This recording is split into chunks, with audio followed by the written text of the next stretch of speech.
Yung Dreamhouse mong akala mo nasa Harina Factory at tumulong na nga ako para matapos na.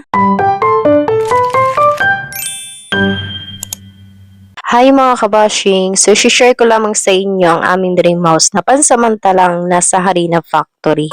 Char. Ganito pala kapag ikaw ay nagpapapintura. Hindi lang buong bahay mo ang punong-puno ng alikabok, pati na rin ang katawan mo. Damay talaga lahat. Maglilinis ka ng paulit-ulit. Dahil ang unang ginagawa pala ay lalagyan muna ng skim coat. Pagkatapos, yun na ang pinakaalikabok. Ito nga ay nililihan na o kinukudkud na. Kinakapalan nga daw nila ang paglagay ng skim coat para hindi makita yung mga niribits sa hardiplex. At pagkatapos nga nila makudkod ay sunod na nilang lagyan ng unang coating. Ito yung white permacoat. So kung meron nga tayo mga babaeng nilalagay sa mukha na primer, ay meron din sa pagpipintura. Pagkatapos nga malagyan ng permacoat na puti, sunod ay yung final coating na yung gustong kulay namin na whitewash. Ayan. Medyo mas matingkad nga yung nasa kisame kaysa sa pader. Siguro nga ay bago pa lang kasi yung nasa kisame. Ito nga yung sa pangalawang kwarto na lagyan na rin ng white permacoat. Parang gusto ko nang tumulong dyan para mapadali nga ang trabaho. Bale, dalawa nga lang ang libro na gumagawa dito sa aming kisame sa pintura. At kinontrata ulit namin. Palaging kontrata naman talaga ang aming pinapagawa. So pagkatapos nga malagyan ng final coating dito sa sala at kusina, ay nagsimula na kami maglinis. Yung asawa ko naman ay nagmamapa, ko naman ay nagwawalis. Sa mga oras nga ito, paulit-ulit kami naglilinis pero ganun pa rin ang alikabok. Kung mapapansin nyo nga ay nakabalot dyan yung mga ilaw namin para hindi malagyan ng pintura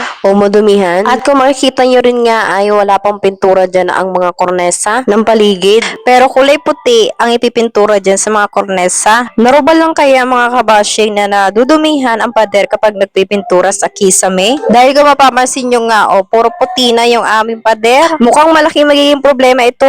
At ito na nga, hindi na nga ako makapagpigil kaya tumulong na ako magpintura nitong kornesa. Baka nga, imbis mapadali ang trabaho, ay tumagal pa. Pero sinusundan ko lang naman dyan kung ano yun ang umpisa nila. O, diba? Pantay naman at maganda. Sabi ko nga sa asawa ko kung pwede nga lang kami na lang ang magpintura para makatipid. At baka mas lalo pa siyang makalat. Pero sa totoo nga lang kung kayang-kaya pa nga ng ating oras, bakit hindi? Dahil hindi kakayanin dahil nga yung asawa ko ay meron din trabaho at ang rest day niya lang ay Sabado at Linggo. Kaya naman ipapahinga niya na nga lang ang Sabado at Linggo. Kung ako naman baka hindi kayanin ng energy kung ako lang mag-isa. Lalo pa at ilang weeks na nga lang at back to school na. So baka hindi namin kayanin kung kami pa ang magpipintura dito sa pader. Halos yung buong bakasyon nga ay nilaan talaga namin dito sa aming dream house. Pero di namin akalain na ganito pala katagal kapag sa ceiling na. At mas magastos pala kapag ceiling na ang pag-uusapan kumpara sa ibang mga pinagawa namin dito kagaya ng tiles. Pero ganoon talaga siguro mga kabashing kapag nagpapagawa ng bahay. Expected na natin ang walang katapusang gastos. At nasanay na rin tayo. O siya mga kabashing, hanggang dito na lamang muna. Comment naman kayo kung nakamagkano kayo sa inyong ceiling.